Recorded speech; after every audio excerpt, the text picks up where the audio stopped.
Ready to roll? Okay. Good evening. Welcome to this presentation where we're going to talk about just what is therapy. You hear so many different things about therapy that you tell your deep, dark secrets to a stranger. Now, why would you do that? And then you hear other things about all sorts of myths and misconceptions. So our panel tonight is going to give you kind of a straight story about what therapy really is. What does it mean? What does it look like? Where do you go? How do you figure it out? This is put on tonight by the Beaverhead County Mental Health Local Advisory Council. Oh, sorry, I have to get started. My name is Catherine Buckley-Patton, and I am a member of the Beaverhead County Mental Health Local Advisory Council. I decided with my long name, I would only join organizations that had long names too. So we are, our goal tonight is, I've got too many things to push. Our goal tonight is, we're going to be talking about mental health therapy and just what is it. The Local Advisory Council was initially formed in 1999. It actually then came under county auspice in 2015. There should be a local advisory council in every single county in our state, and while they have the funding and the support for it, they don't necessarily have the enthusiasm and the actual implementation of it. Beaverhead County is known across the state as one of the most active LACs in the state. So the reason for that is because we're very committed to what we do, and when we do work, which is to raise awareness about behavioral health. Where are their gaps, where are their strengths, and what do we need to do differently? And it is also so that we have those protective factors that we're able to lower the incidence of individuals with untreated mental illness.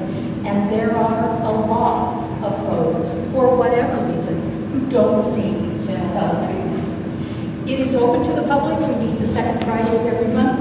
If you sign up on our registration sheet, we're more than happy to add you to our mailing list. And we're delighted you're here tonight. Some housekeeping duties. There are some light snacks and refreshments. And for those of you, where am I talking? For those of you who are on either Facebook or YouTube, we're delighted that you're here and welcome, welcome. Restrooms, you get to go to the C, which is, I think, fourth grade, maybe fifth grade, I don't know. Anyway, boys one side, girls the other, trying to stay in your lane, and you're over there. All right, so now we're going to talk about who we have here, and I'm going to let these lovely ladies introduce themselves. She said, hold on to that, because they will do that better than I. This is our beginner's guide to starting therapy. And I'm hoping that by the end of the evening, you actually have the answers to some of these questions. And if you don't, we're going to make sure that you let us know so that we can follow up. So, can we start at the far end? Tasha, have you introduce yourself, give a little ditty about who you are, where you came from, and why you're here tonight. You've got to push it in and let it see the light. Hello. There you go. My name's Tasha Felton, and I would say I'm a recent transplant because I moved here during COVID, but I've been here for over a year from Kalispell, Montana. I work with families, children, and adults, but I specialize in trauma treatment through evidence-based practices. What else? And I think that's about it. Yep. So thank you. Kayla? My name is Kayla Savage. I'm a Everybody use your good voice, your mom voice. Oh, man. Okay, my name is Kayla Savage. I am a licensed clinical social worker that practices in Twin Bridges. I'm also a registered play therapist supervisor, so I specialize in pediatrics, and a certified synergetic play therapist. I've been in Montana for maybe 12, 13 years, and I work with children, adolescents, families, and adults.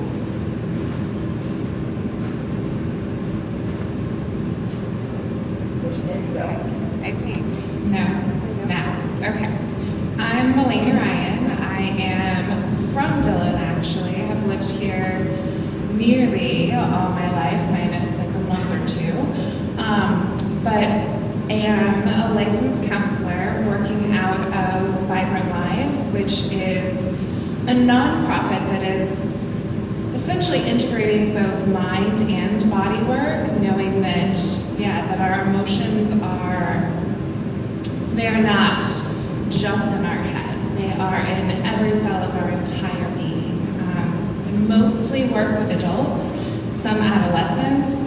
Much of my work has to do with trauma and healing from trauma, thus allowing us to live our healthiest, fullest lives. I think this is on, yeah. I'm Dana. My last name is Levins-Thurgeson, and I'm getting a call from home. Hold on. I live in the Ruby Valley, and I have lived there for 19 years. And before that, I was at the University of Washington in Seattle, where I studied at their residency program in children with special health care needs. And I finished a fellowship at Harborview in Seattle Children's and practiced primary care pediatrics in now only 2 counties. I used to practice in 4, Gallatin, Somerville, Madison, and Beaverhead County. And my work with the Southwest Montana Community Health Center includes integrated mental health services in our primary care. And we also are the site for the Child Evaluation Center for children that unfortunately experience physical and sexual abuse. And then I work at the Ruby Valley Medical Center, which is a critical access hospital in Sheridan. And I practice here in Beaverhead County 2 days a week in Dillon. And I take care of children birth through 21, which is kind of a nice transition because I get to see them here at the college. I work with a lot of the college students. And so I refer my patients for mental health care counseling and behavioral health and play therapy, as well as managing their medications for conditions such as anxiety and depression, ADHD. I work with lots of kids that have special needs, both on the mental health side as well as the physical side. And so I just really am here to promote the team approach between medication sometimes plays a role, counseling always plays a role, and I just will not participate in a mental health plan that doesn't involve behavioral health therapy, and I really appreciate these team members. You guys have the longer part of the job than I do, so thank you. Wonderful. Heidi. I'm Heidi Peterson. I'm the Director of Student Counseling and Wellness at Western, so we have a lot in common with our probably shared clients. And I also have a private practice here in Dillon, Pioneer Counseling and Wellness, and so there I get to see a cross-section of the community, so I have different ends of the spectrum and some of the clients that I see. I'm a licensed counselor. And I love this community and its commitment to health and wellness. And I'm also part of the Beaverhead County Mental Health and Co-Advisory Council. Actually, I started doing that before I moved here. It was 5 years ago, so I'm originally from Missoula, but when I moved here, I was invited to a meeting before I even had unpacked my bags. And so I was hooked immediately in the deep end, as we were talking about earlier, and there is no shallow end. So we just all help each other swim and tread water and stay afloat. And I'm just really glad to be here tonight. All right, so now you've seen all the different initials after these ladies' names. Let's talk about what that means. Melania, will you kind of start us off on the alphabet soup? I shall try. All right. This takes a minute. On your thing, it's number 5. There you go. All the behavioral health care providers. So talk to us a little bit about the difference between an LCPC, which you are, and then maybe work with Kayla as far as the difference with an LCSW. Got it. So an LCPC is a licensed clinical professional counselor. And really all that means is that we attended a graduate school that specifies in counseling. It was, my program in particular was like 3 years of behavioral health, of techniques, how it is that you engage with individuals in order to improve mental health. An LCSW then, Kayla. So an LCSW is a licensed clinical social worker, which generally there's lots of different ways to in that the programs will run, but essentially it is a way for the Behavioral Health Board to classify specialties and specializations. And so in general, LCPCs and LCSWs are fairly interchangeable, I would say. There is some insurance companies that will reimburse for one and not the other, so that's always something to be mindful of. That's all I have to say about that. Now, Dana, you've got real interesting initials after your name. How about you tell us a little bit about that, and then would you also go in about the additional work with behavioral health care providers, psychiatrists, psychologists? Sure. So I actually am a certified pediatric nurse practitioner, which there's only 6 programs in the U.S. that does that. I was actually in medical school, and because of the need when I was in medical school for boots on the ground providers, there were 3 other nursing students in the UW Landing Cloud program, and they recruited us out to do a fellowship program where they would pay for our education. And so I completed a 3-year graduate education program in pediatric primary care, and then I finished a fellowship in children with special health care needs, and in that was integrating behavioral health into our practice. And the difference between pediatrics and all other fields is that pediatrics focuses on the unique growth and development parameters that children go through their various growth stages between birth and 21. And so I prescribe medications and diagnose illnesses pretty similarly to a pediatrician. And so those are what my initials stand for. And I try and integrate a little bit of behavioral health, brief motivational interviewing, for example, goal setting, and receive some of that training. That was kind of a pioneer program at the University of Washington that they did, especially trying to turn out healthcare providers that can provide services in rural and underserved areas. But what would psychologists and psychiatrists do? So yeah, I talked about pediatricians and medical degrees. So a psychiatrist is a medical doctor who can prescribe and treat mental illnesses in inpatient setting as well as outpatient. And a psychologist has a graduate degree, and they can provide counseling and evaluations of behavior and mental conditions. Okay. Anything different on the LCPC, Heidi? No, I don't think I have anything to add on that. Okay, I am going to go back to Dana on this next one as we start to talk about why good mental health is important. And I'd like you to lead us off on the connection between the mind and the body, and that you don't get to put your mind over here and your body over there and not have the two of them interrelate. It just doesn't happen that way. No. Hello. Okay, say it loud, say it clear. We are not his neckies. Hello? Okay. I guess it's hard. Maybe switch microphones. Testing that. Is that what's right? So, I think I just need this. Hello. Testing. Okay, here we go. All right. So, yeah, the mind and body connection, especially in children. You know, oftentimes in pediatrics, kids won't come in and say, "I'm feeling really sad." They'll say, "I have a stomachache," or "I have a headache," or "I'm not sleeping."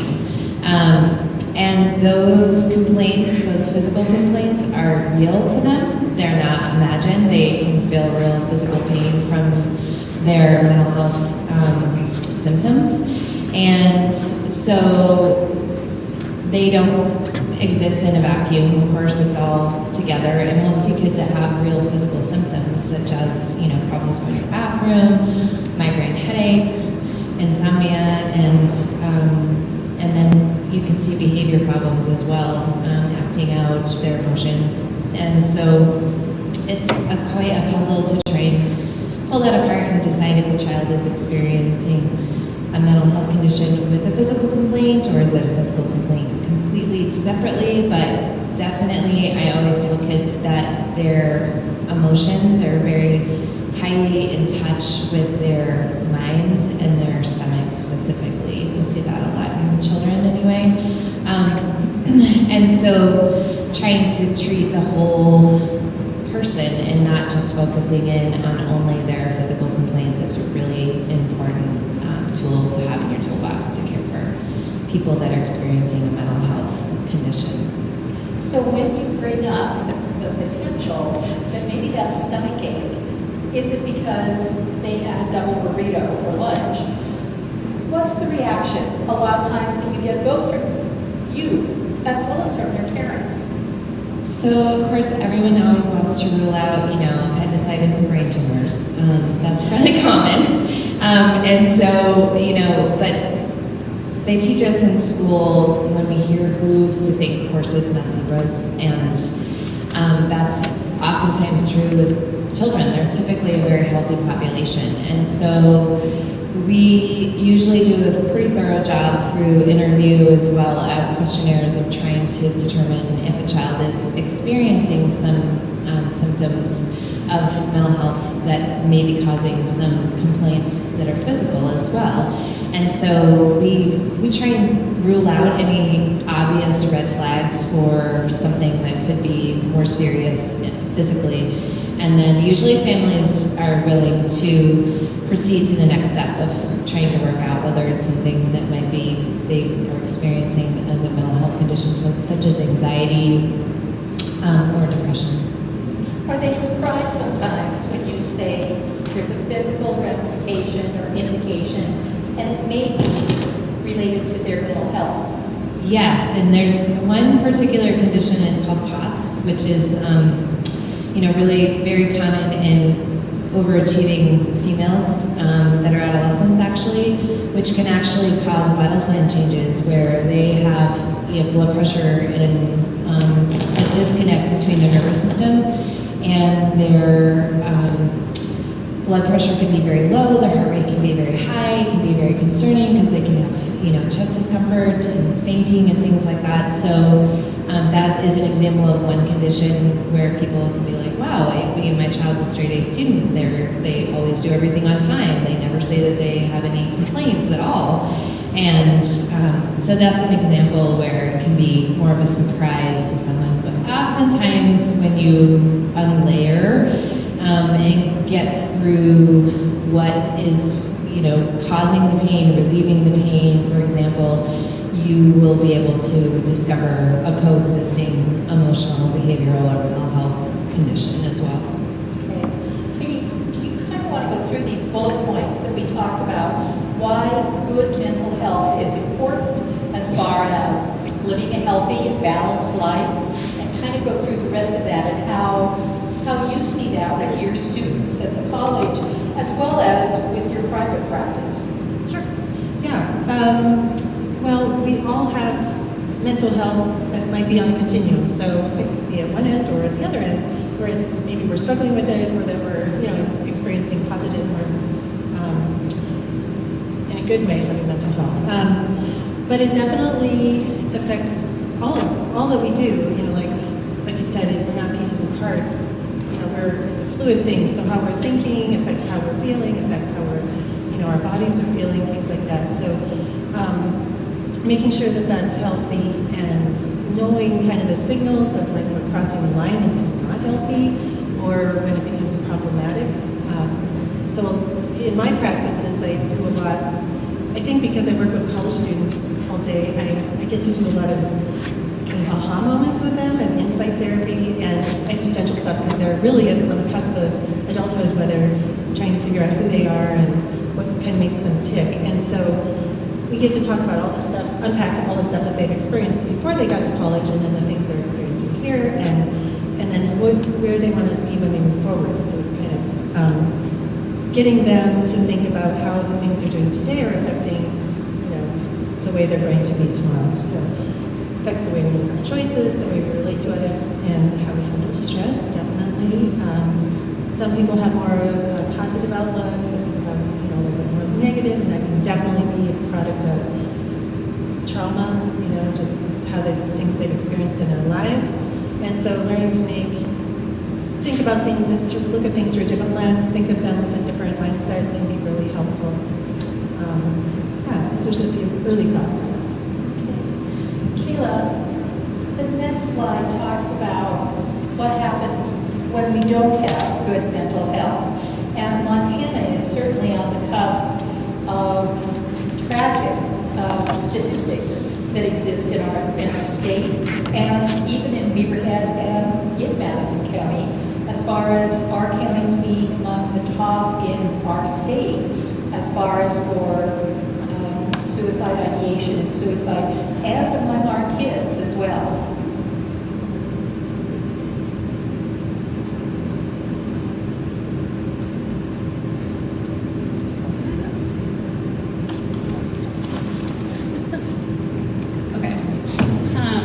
So Montana's been in the top 5 for suicide rates for years and years now. At least the top 5, usually in the top 3. In the last couple of years, we've even been in the top for adolescents, and we were even number 1 not too long ago for adolescents in the state of Montana for suicide rates. So the question is why? What's going on? And when you look at rural mental health research, there's 3 main barriers that come up over and over again that come into accessing 3 main barriers that make it hard for us to get mental health services. And those 3 barriers are accessibility. So we generally live in vast areas, so it's can we get to services? Do we have reliable vehicles? Do we have the finances to fuel our vehicles to get there? So do we have access to mental health services? Another one is acceptability, which comes with the idea of in rural areas we tend to still have a lot of stigma. The idea that we can do it ourselves and pull ourselves up with our bootstraps. And also the stigma around if somebody sees me going to the mental health therapist or talking to them, then am I quote unquote, a negative term of crazy or whatever. So we're still working on demystifying the stigmas that come with acceptability in rural areas. Is this okay? And then the last one that it comes up as a common theme as barriers to accessing mental health is also availability. Do we have mental health professionals available? In Dillon, there's actually quite a few, it seems like, but also do they have any openings? Maybe not, right? If you are in a clinic somewhere, often availability of a social worker or mental health provider is limited because there's often high turnover to the stress of the job, there's high burnout. Also with availability, if you're looking for a specialty and you live in a rural area, you're going to have to travel. It's not uncommon right now for, if you're seeking child psychiatry, to wait 90 days at least to get into somewhere, maybe 6 months right now. So availability. So we can increase our access by kind of working on those 3 things and kind of trying to decrease those suicide rates. And so as you see here on the slide, there are some pretty tough details about the state of Montana. And as Kayla said, we've been in the top 5 nationally for the last 40 years. Our youth suicide rate is almost triple the national rate, and our adult suicide rate is nearly double the national average. But there is good news. And Tasha, will you give us a little bit about the good news?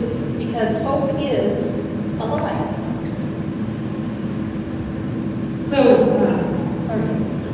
That's good. And hope it's alive. I think it's on this poster over here. Is that right? It's right there. So, and it's sort of, I would say, the local advisory council's slogan right now, hope is alive. And I think after the year or 2 that we've had, we really need that hope in these rural areas. So why is it alive? What is it that we're hopeful for? Well, we know depression is treatable. And I think we have a slide for this, but there's an 86% treatment success rate with a combination of antidepressants and therapy. And that doesn't mean everyone needs to get on antidepressants, but if you work with a therapist, those are the kinds of choices that that person can help you make. So when we see cases of those two things working together, we see a lot of success. And then the idea is that suicide is preventable, meaning that with getting connected to a provider, and maybe that's just your LPRN to start, or however you go about doing that. Once you're in there and once somebody is working with you, it is certainly a preventable, depression and suicide are preventable, as are general anxiety, as are things like waking up at 2 in the morning or 3 in the morning because you're so anxious. All of those things, there are modalities and methods that can help you work through those almost regular life difficulties, because so many of us have those things. And then you have, it takes a village to save a neighbor. So we're hoping with this slogan, with these signs, that we will see more people reaching out for their neighbor, despite having to have a mask on. True. And I will say that there are yard signs that we are distributing through the Mental Health Local Advisory Council. And if you are interested in having a yard sign in your yard, please contact me. You can get a hold of me at 660-1637. So, Melania, talk to us about what is therapy. Why does it seem to be so scary for some people? What happens when you walk in the door and sit down? I don't know a person yet who has walked through the door and not felt like the anxiety, the intimidation. When we sign up to go to counseling or therapy, we are essentially walking into this space where we are going to develop a relationship with this stranger where we share anything and everything. We share our stories, we share why we are the way we are, the things that have happened to us, we share our dreams, we share our fears, we share everything. I always tell clients that the process of counseling is, I call it sacred. Whatever word you choose to use there is up to you, but it is this space that is created between a counselor and a client where that client is held in, you can call it unconditional positive regard, or I call it unconditional love, where all parts of them are welcome and seen. That said, often, especially in a small town, part of the fear has to do with us knowing each other, us seeing each other in the grocery store, us having to encounter each other because we have children that are in the same school.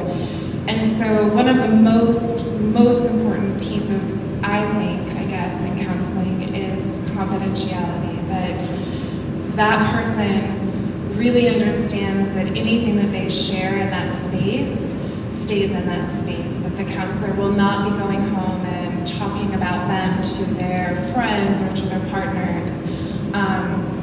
Granted, there are a couple of occasions when, as therapists, we are required to breach confidentiality. We, as teachers or as medical providers, counselors, are mandatory reporters. And so if somebody reports that they are going to kill themselves or they're going to kill somebody else, then we are required to do our due diligence to maintain safety. The same would be true if somebody somebody is being abused as a child or abusing, neglecting a child. Again, mandatory reporting. Outside of that, though, our mouths are absolutely sealed, and that space that is created that's my sacred word. Like it is just that space. So you mentioned a little bit about what happens as the client comes in and they're talking to this person that they don't know at all, and they're telling them all sorts of interesting information that they usually would only tell with a very trusted friend. How is the therapist, what is the therapist doing as I'm pouring out my story to you? So often what's happening is it's almost like an invite for you to share whatever parts of you want, but also this understanding that parts of you may not want to be shared yet. And so that therapist is essentially listening, not just to the words, but watching body language, watching, just the way that we tell parts of our story and then we reel it in. We're just watching and we're listening. And then what our job is really just to reflect back what it is we're seeing or hearing from you. And to sometimes ask questions or ask you to tell us a little bit more. But in that space, one of the things I guess that I feel like is most important is to allow that client to know that they essentially are in charge of that space. That if I ask a question that they don't want to answer, it is quite all right to tell me like none of your business. Or to redirect, whatever, like to respect that privacy. The other thing that I would love to just kind of put out there is that often when you go in to see a therapist for the first time, it is really scary and it does feel awkward. Like that's normal. That's totally normal. And I feel like we're equipped to kind of normalize that and let them know that is part of the process. But usually within like the second or third time of seeing somebody, you kind of know as a client if you and that therapist are going to be able to establish like a trusting and safe relationship.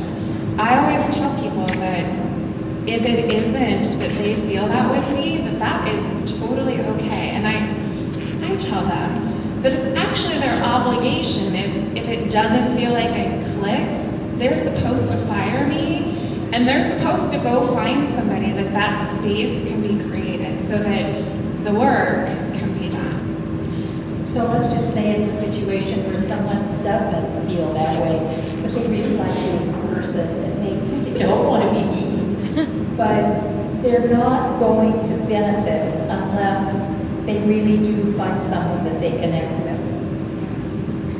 And as a therapist, I think that we probably can recognize when it's also gonna work, not work.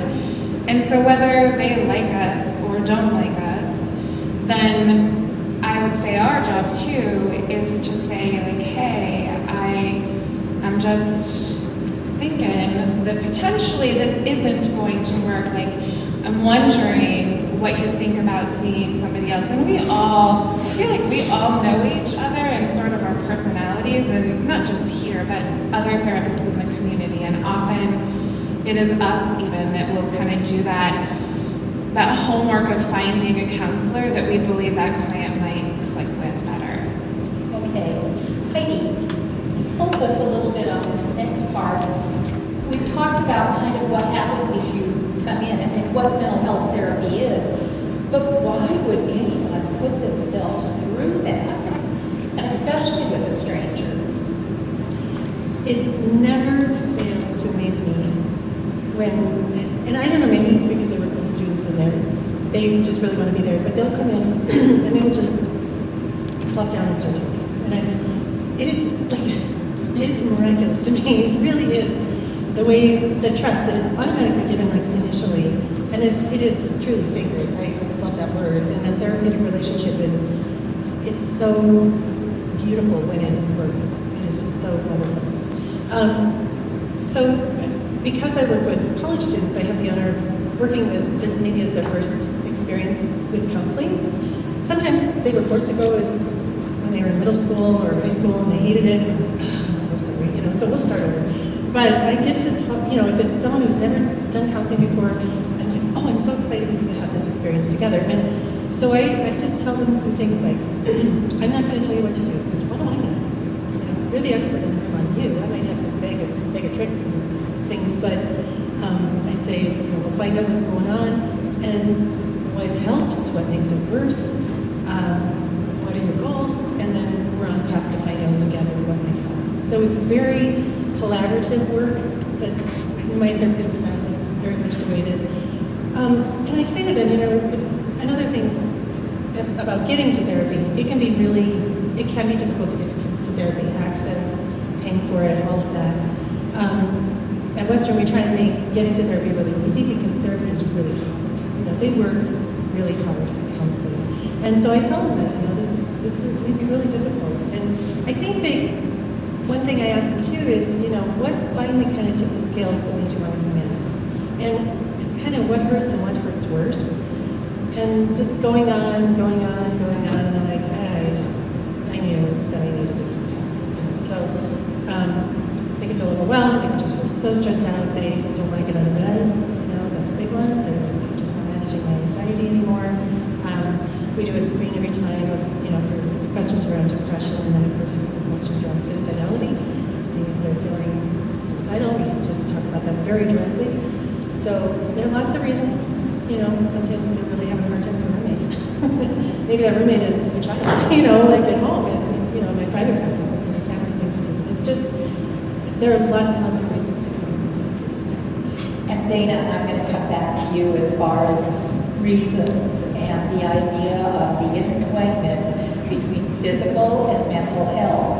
And this comment that Heidi made about what hurts worse, what part do you want to avoid or ignore? What's going to be, what hurts worse? So a little bit about what if someone does begin mental health therapy, the type of impact it can have on their physical health. Well, I usually give kids a line and I say, okay, so you want to learn to be a really good basketball player, right?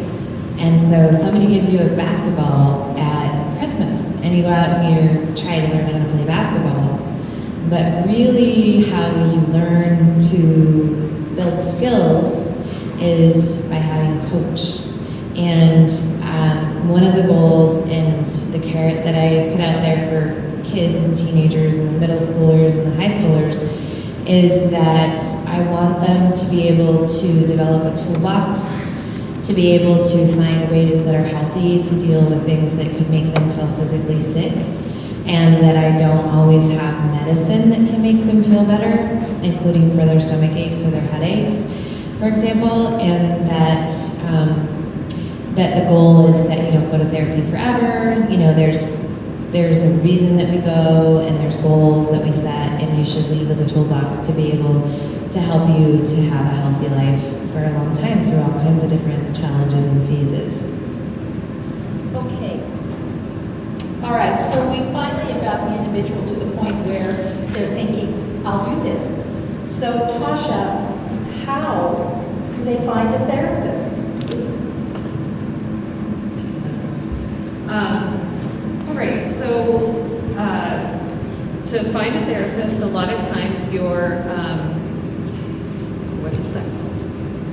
Primary care provider. Your primary care provider, your PCP, thank you,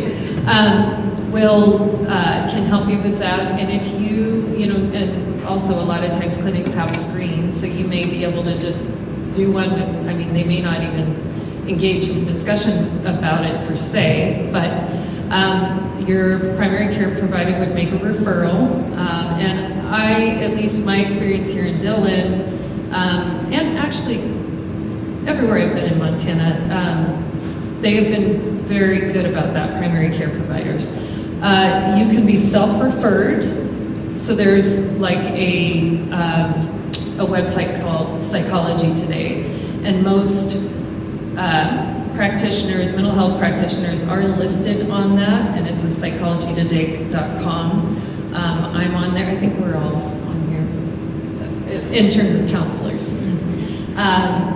So you can be self-referred and kind of cold call, if you will.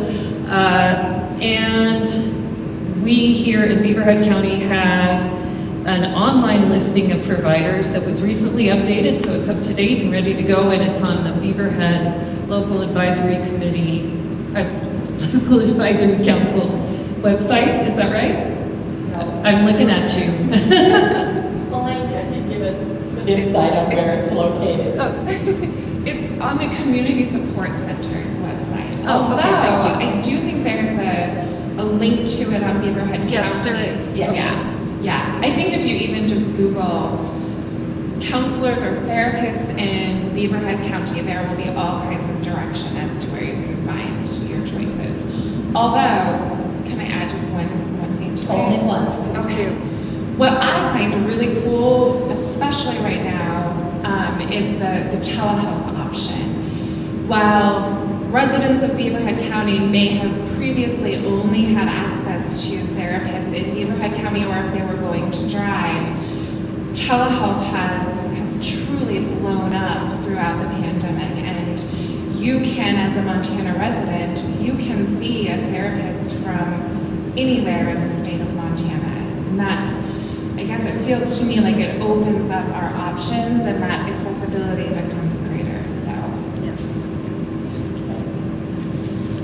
All right, so Kayla, we've touched a little bit on this in a couple different ways as far as, what therapy is and all, but for the person who's walking into a therapist office for the first time, give us kind of a rundown of what they're going to experience, or not so much what they're going to experience, but what are some of the baselines that occur during that first therapy, that intake appointment?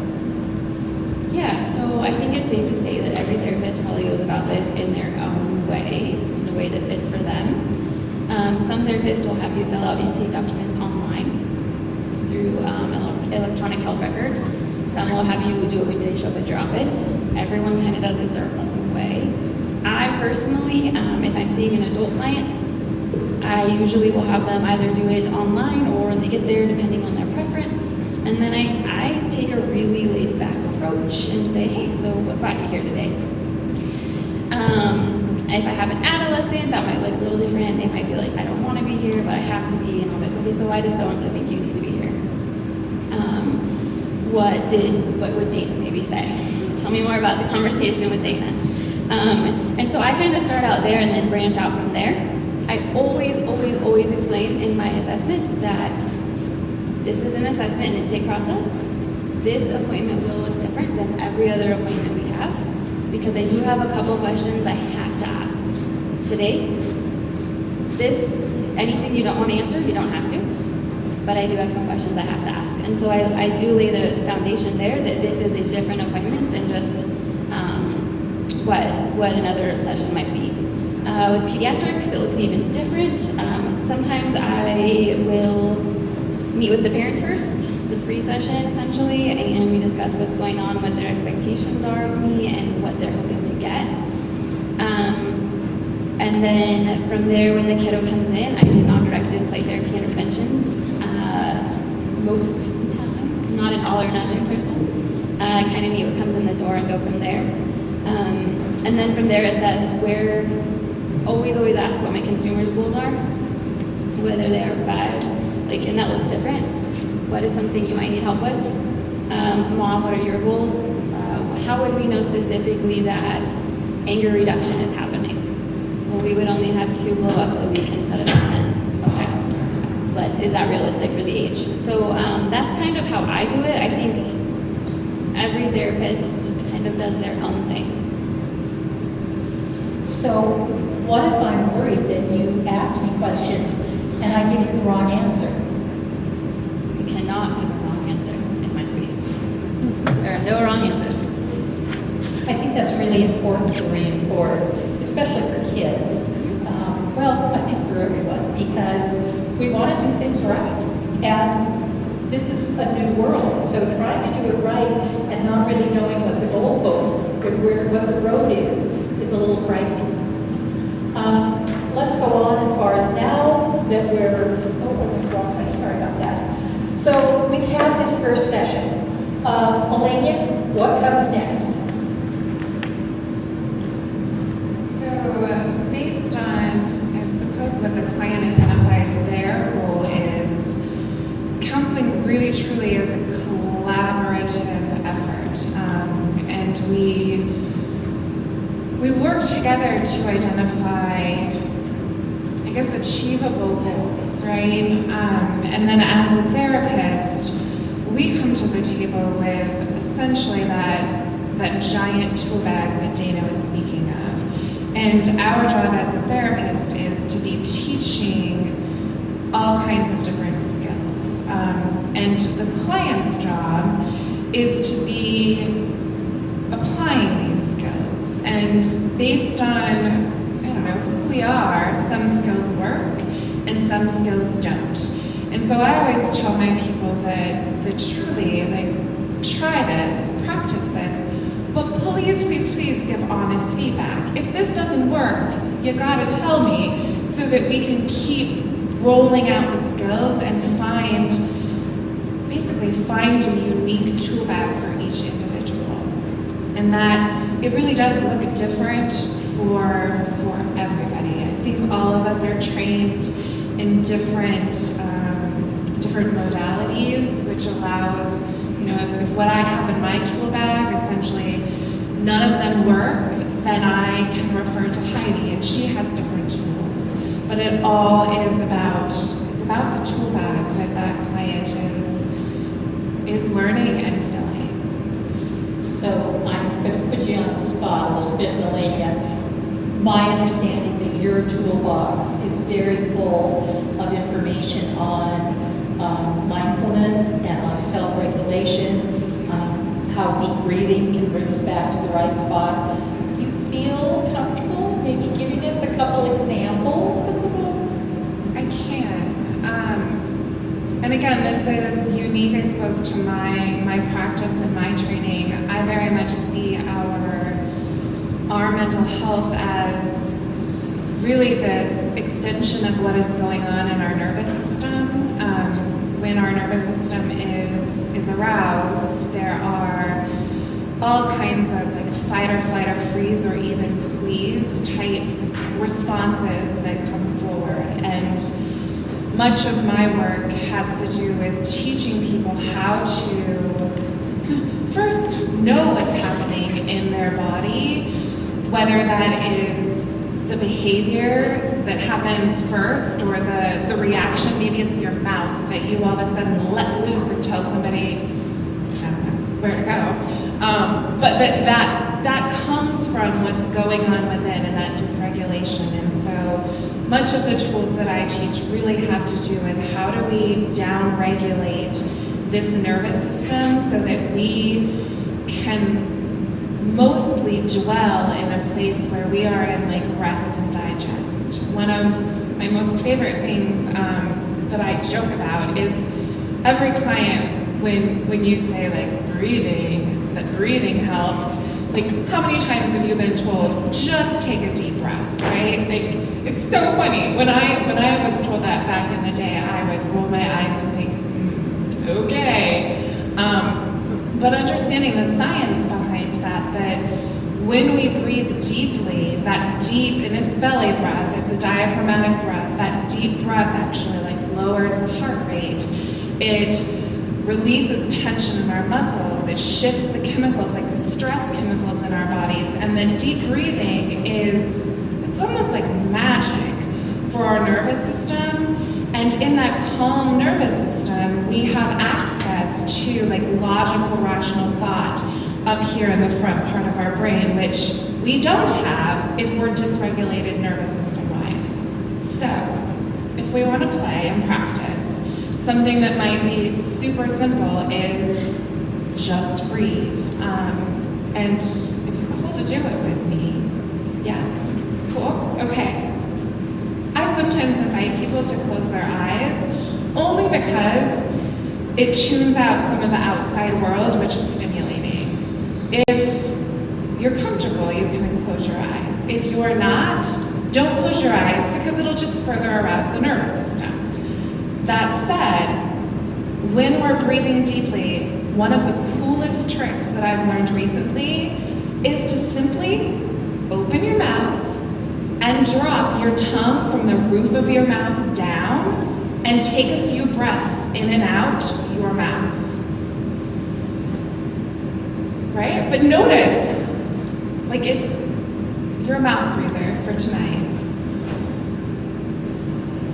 Like it automatically lengthens your breath and your belly automatically begins to expand and deflate with your breath. If you're going to do it, maybe not as simply, it could be that you feel the coolness of the air as it goes in through your nostrils.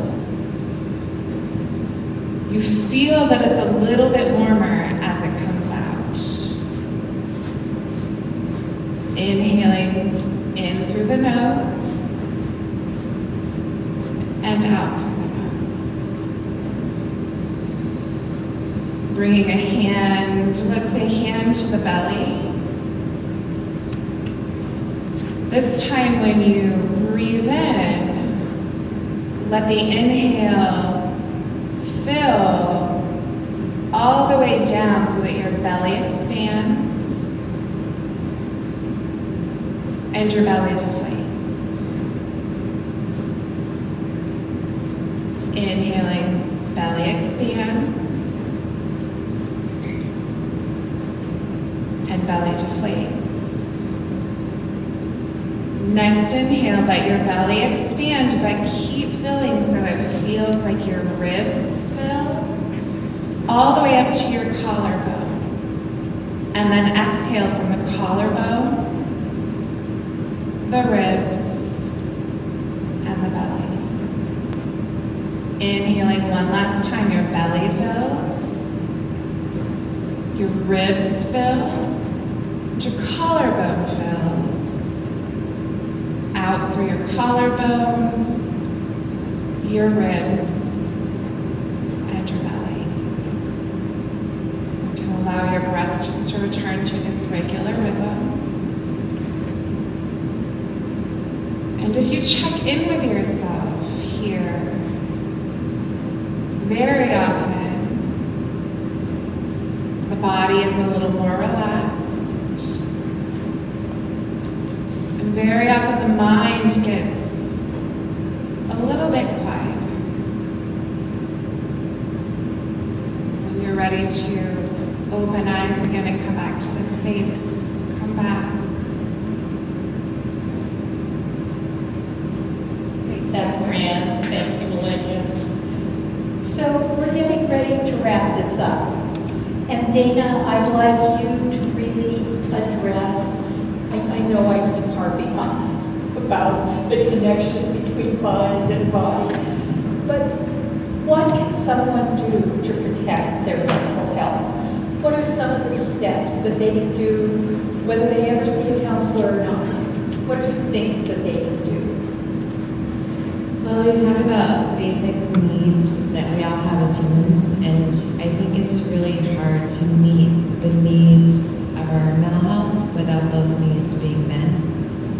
And for children, they need the assistance of a parent or caregiver to help meet those needs of food and shelter and a bedtime and good sleep and good food in their bellies, and play and movement. And so I think what we see as our society changes now is that we have more inertia, we're not moving, and that causes physical complaints, but it also, I think, causes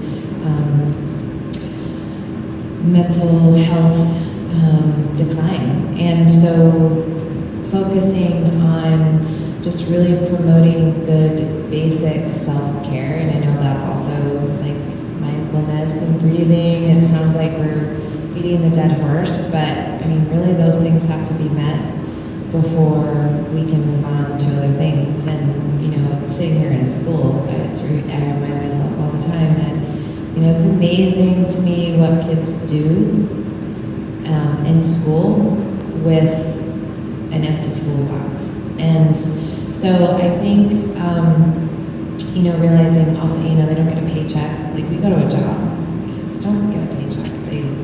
It's intrinsic reward. So I think focusing on those things, the free things that we can do in our life to promote our physical and mental well-being, and allowing a space for people to be able to say what that is, no matter what their age is. Whether it's an infant that needs soothing tools, or if it's a teenager that needs more sleep and probably more exercise, you know, adjusting it to what the needs of the individual are, both on a developmental and a very personal level. I think it's really important, and I think the beauty of therapy is they have time to be able to build those relationships and to be able to actually teach some of those tools in practice, rather than just giving a handout like I feel like I do sometimes. I do some motivational interviewing and some teaching, but it's over many more, you know, 15, 20-minute visits instead of a longer session. So. Okay, any other comment on what you can do to protect your mental health? Kayla?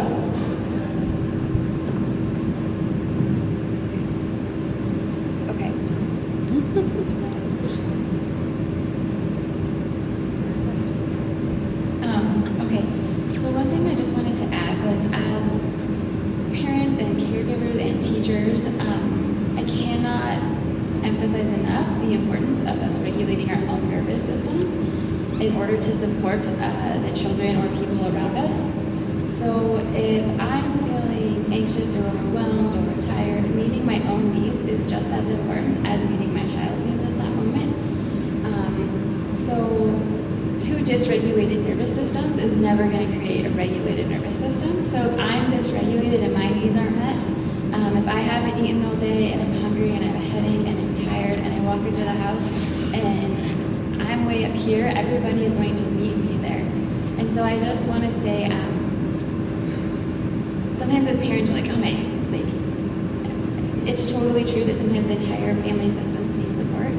And also, we cannot minimize the impact we have on those around us. So whether we're teaching, coaching, like all of these different roles we can have, we can support others by first meeting our needs as well. It's that idea of putting on the oxygen mask before you are able to help someone else. That's another one of those kind of old fogey ongoing statements. So, any questions or comments from the audience? Anything that you wanted to hear about that you didn't? Anything that one of you ladies wanted to say that I didn't ask? All right. So let me remind you about the Beaverhead Mental Health Local Advisory Council campaign. If you are interested in a Hope for Life, Hope is Alive yard sign, you can contact us. And again, my name is Catherine Buckley Patton. I have a very odd email, so I'll just give you my phone number, 406-660-1637. We have additional signs available, and it's just like what's in front of the group. I will tell you we have a couple upcoming events that will be here. Boise Deputy Sheriff Dave Gomez is returning. Deputy Gomez was here last spring and is one of the nicest guys you'll ever meet, and he's also one of the scariest guys you'll ever meet, because he will tell you things that will curl your toes, especially about your children and the impact of social media and internet access. So Dave is coming back. He's going to visit with the Beaverhead County High School students and also with the Dillon Middle School students. And he's coming at the behest of the Dillon Elementary District, the Project Aware grant. He will be here Wednesday, October 27th at 7 p.m. We invite you to come down for that community meeting. And then District 10 is also hosting a monthly mental health series, the fourth Wednesday of every month.